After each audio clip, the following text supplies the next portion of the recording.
Bismillahirrahmanirrahim. Assalamualaikum warahmatullahi wabarakatuh dan selamat sejahtera kepada Tuan Haji Zain.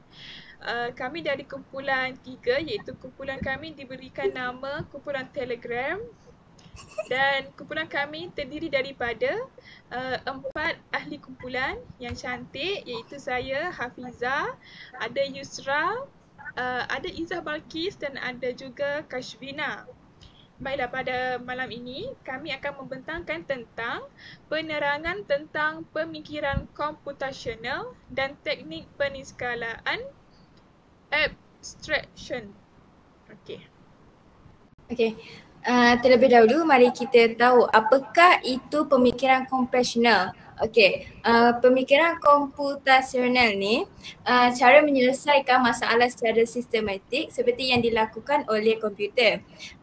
Pemikiran komputasional ni dia terbahagi kepada 4 komponen utama iaitu decomposition iaitu pemecahan masalah, pattern recognition, pengecaman corak, abstraction, peniskalaan dan juga algoritma design. Reka bentuk algoritma. Seterusnya.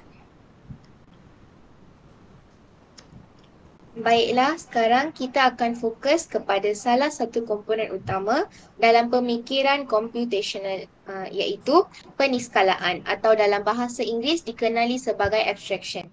Peniskalaan bermaksud kita mengeluarkan maklumat yang tidak penting supaya kita dapat fokus kepada perkara yang paling relevan atau paling bermakna dalam sesuatu masalah atau situasi.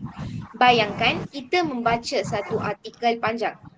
Kita tidak perlu ingat setiap ayat atau maklumat kecil dalam artikel tersebut. Kita hanya perlu tangkap idea utama atau isi-isi penting saja. Itu adalah peniskalaan. Peniskalaan ini adalah penting pertama sekali kerana ia memudahkan kita faham sesuatu perkara. Kita tidak dibebani dengan terlalu banyak maklumat. Yang keduanya ialah ia menjimatkan masa kerana kita hanya lihat pada perkara utama. Seterusnya, ia juga membantu kita membuat keputusan dengan lebih cepat dan tepat. Sebab kita sahaja tumpu hanya pada data atau maklumat yang betul-betul penting. Dalam banyak situasi harian seperti membaca berita, membuat nota atau menyelesaikan masalah, peniskalaan membantu kita untuk berfikir secara lebih efisien seperti komputer.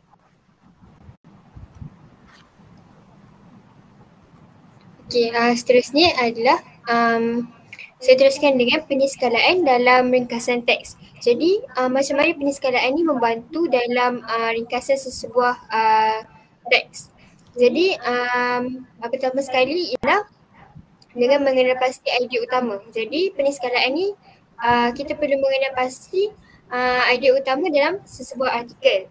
Seterusnya adalah dengan menghapuskan maklumat tambahan atau kurang penting. Jadi peniskalaan ini digunakan untuk kita kurangkan dan hapuskan maklumat tambahan untuk dapatkan isi penting dia.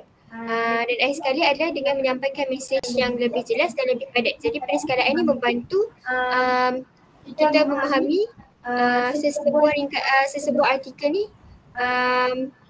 untuk kita lebih faham dengan lebih jelas dan padat. Baiklah, seterusnya. Baiklah, seterusnya saya akan teruskan iaitu kumpulan kami mengambil satu artikel yang bertajuk Kesan Perubahan Iklim Terhadap Pertanian di Asia Tenggara. Dan dalam artikel tersebut kumpulan kami ada jumpa isi-isi yang penting iaitu ada 4 isi yang penting iaitu yang pertama, perubahan iklim ini telah mengubah pola hujan dan juga suhu.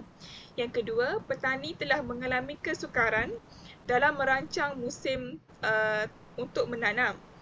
Yang ketiga ialah tanaman utama seperti padi terjejas. Maksud saya, tanaman hasil padi itu terjejas disebabkan oleh perubahan suhu iklim ini. Yang keempat ialah usaha mitigasi termasuk teknologi pertanian moden dan pendidikan kepada petani. Secara ringkasnya, ringkasan hasil peniskalaan mendapati bahawa perubahan iklim ini telah menjejaskan pertanian di Asia Tenggara dengan mengubah pola cuaca, menyebabkan hasil tanaman menjadi merosot. Dan petani ini perlulah dan petani ini memerlukan pendekatan moden dan pendidikan untuk menyelesaikan diri untuk menghadapi semua perubahan iklim ini kepada diri mereka. Okay, secara kesimpulan yang kita boleh buat kat sini ialah peniskalaan adalah kemahiran yang penting dalam pemikiran komputasional. Ia dapat membantu dalam menganalisis, meringkaskan dan membuat keputusan berdasarkan maklumat penting sahaja. Hal ini juga dapat menjimatkan lagi masa pengguna. Okey, kemahiran ini boleh diaplikasikan dalam pelbagai bidang termasuk penulisan data dan pembelajaran. Kemahiran ini dia banyak digunakan oleh pelajar ataupun pejabat awam untuk memudahkan urusan mereka dalam melakukan tugasan. Okey. Itu sahaja daripada kumpulan kami. Sekian, terima kasih. Assalamualaikum warahmatullahi wabarakatuh.